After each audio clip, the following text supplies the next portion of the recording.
मित्रों, मेरे चैनल ढाई अक्षर में आप सभी का हार्दिक स्वागत है। मित्रों, आज के वीडियो में मीराबाई के बारे में, मीराबाई ने कैसे संत गुरु से मंत्र लिया, आगे पिछले वीडियो में आपने देखा होगा, उसी का ये दूसरा भाग है। मित्रों, कहने का तात्पर्य है कि अगर आप भक्ति करना चाहते हैं, सुखी जीवन व्यतीत करना चाहते हैं, तो भक्ति करना बहुत ही ज़रूरी है।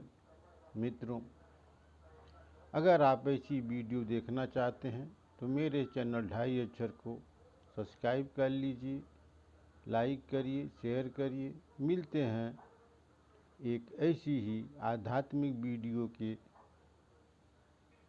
मित्रों, सतगुरु कबीर साहब परमेश्वर सतर्क कर रहे थे, भक्त स्त्री पुरुष कुल परिवार और संसार को शर्म के कारण भक्ति नहीं करते, क्योंकि घर के परिवार वाले यह कहेंगे कि आपने कैसी दीक्षा ले ली है, कैसा आप भक्त बन गए हैं कि देवी देवताओं की पूजा नहीं करते। कहने का तात्पर्य है, श्राद्ध और पिंडदान नहीं करते। तुम्हें शर्म आनी चाहिए। उन्होंने अपना मानव जीवन नष्ट कर लिया।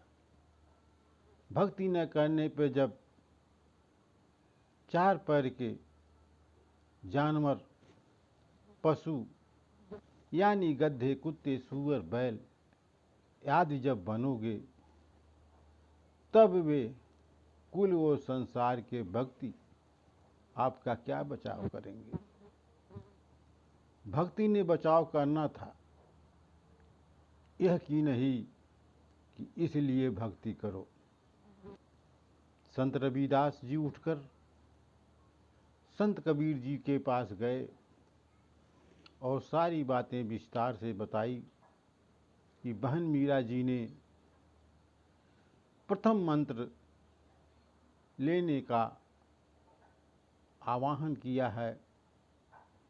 परमात्मा बोले, देर किस बात की है। आप उसी समय संत रविदास जी ने बहन मीरा को प्रथम मंत्र केवल 5 नाम दिया। यह 5 नाम शरीर में बने कमलों को खोलने वाले हैं। अगर आप नहीं जानते हैं तो मैं इसको बता दूं कि यह कुंडली जागृत करने की एक हठ साधना है, जिससे संत जो है कुंडली जागृत कर लेते हैं और जो है उनका पांचों चक्र खुल जाता है। और जब वह अंतिम शिखर पर पहुंच जाते हैं तो वहाँ परमात्मा का दर्शन होता है, वहाँ अमृत की बारिश होती है। वहाँ पहुँचने पर वहाँ सुख और दुख नहीं रहता, वहाँ जो है आनंद ही रहता है। मित्रों, उस चीज़ को, उस क्रिया को संत रविदास जी ने उन्हें बताया, मीरा जी को बताया। राधा स्वामी पंथ वाले नहीं हैं तथा न दामा खेड़ा वाले गद्दी से दिए जाने वाले हैं। उनसे भिन्न मोक्ष में सहयोगी मंत्र है। मीरा को बताया कि यह उनकी पूजा नहीं है, यह उनकी साधना है। इनके लोक में रहने के लिए, खाने पीने के लिए जो भक्ति धन चाहिए वह इन मित्रों, यह मंत्रों से मिलता है। यहाँ का ऋण उतर जाता है और फिर मोक्ष के अधिकारी होते हैं। परमात्मा कबीर जी तथा संत रविदास जी वहाँ 1 महीना रुके। मीराबाई पहले तो दिन में घर से बाहर जाती थीं, अब ऐसा हुआ कि रात्रि में भी सत्संग में आने जाने लगी, क्योंकि मित्रों जो लोग दिन में सत्संग में नहीं जा पाते थे वह रात्रि में सत्संग में जाते थे। यह बात मीराबाई रात में भी सत्संग जाती थी और दिन में भी सत्संग में जाती थी। मीरा के देवर को यह बात अच्छी नहीं लगी।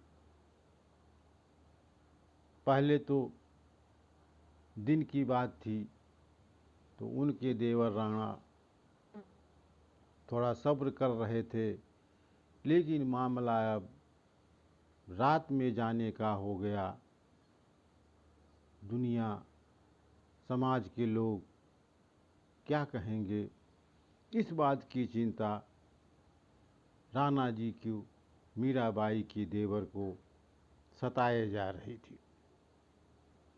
एक दिन की बात है, रवि रात में मीरा के देवर ने अपनी मीरा को रोकना तो उनके बस की बात नहीं थी। वह तूफान थी, बजाता देखकर जल भुन गए। उन्होंने अपनी मौसी यानी मीरा की माँ से मीरा को रोकने के लिए कहा, मीरा को समझाने के लिए कहा कि मीरा ने हमारी इज्जत का नाश कर दिया है, इज्जत ले लिया है।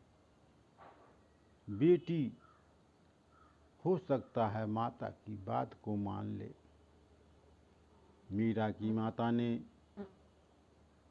मीरा को समझाने का ठान लिया। मीरा ने से कहा कि मीरा, तुम रात में जो है सत्संग में जाती हो, यह ठीक नहीं है। मीरा ने पूछा, माता जी क्यों नहीं ठीक है, क्या बात है? मैं सत्संग में जाऊंगी, मुझे सत्संग में जाने से कोई नहीं रोक सकता। माँ ने कहा, मीरा रात में वहाँ जो है रास्ते में बड़े बड़े शेर हो, जानवर, सांप, बिच्छू रास्ते में रहते हैं। कहीं कोई शेर, जंगली जानवर हमला कर दिया तो क्या होगा? मीरा बोली, माता जी मेरे परमात्मा बहुत ही बड़े हैं, बहुत ही रक्षा करने वाले हैं, उनके सामने मेरा कोई कुछ भी नहीं बिगाड़ पाएगा, आप इसकी चिंता मत करें। माँ, मीरा की माँ यह बातें सुन करके सन्न रह गई। समझाया कि यह मानो रात में तुम जाती हो, वहाँ पर कुछ गलत तरह के लड़के रहते हैं, कोई कुछ गलत काम कर दिया, कोई गलत बात कर दिया तो इज्जत चली जाएगी, और इज्जत जाने पर फिर इज्जत वापस नहीं आती। इसलिए बेटी, मैं तुम्हें यही कहती हूँ कि तुम रात में सत्संग में मत जाओ। मीरा ने कहा कि माता, आपको नहीं पता, जो हमारे सत्संग में आते हैं, जो भक्त आते हैं, वो मेरे भाई हैं, वो हमारे पिता के समान हैं, वो हमारे क्या बिगाड़ लेंगे, तुम्हें ये पता ही नहीं है। हमारे भक्तगण, हमारे संति साथी हमारे लिए सब कुछ है, सर्वोपरि हैं। इसलिए माँ, मैं जो है सत्संग में जाना नहीं छोड़ूंगी, मैं अवश्य सत्संग में जाऊंगी, चाहे दुनिया कुछ भी कहे। मित्रों, मीराबाई ने कहा कि हम दुनिया के डर से, दुनिया के क्या कहेगी इसके भय से मैं पीछे हटने वाली नहीं हूँ, और मैं जो है उस जन्म में कुतिया नहीं बनना चाहती, चार पैर के जानवर नहीं बनना चाहती, जिससे सारे कष्ट मुझे झेलने पड़े। मित्रों, यह कहानी कैसी लगी? अगर कहानी अच्छी लगी हो तो मेरे चैनल ढाई अक्षर को सब्सक्राइब कर लीजिए, लाइक करिए, शेयर करिए। मिलते हैं इसी कहानी का अंतिम भाग जो अगले वीडियो में बुधवार को आएगा। मित्रों, मेरे चैनल को सब्सक्राइब कर लीजिए अगर यह वीडियो देखना चाहते हैं। वीडियो देखने के लिए धन्यवाद।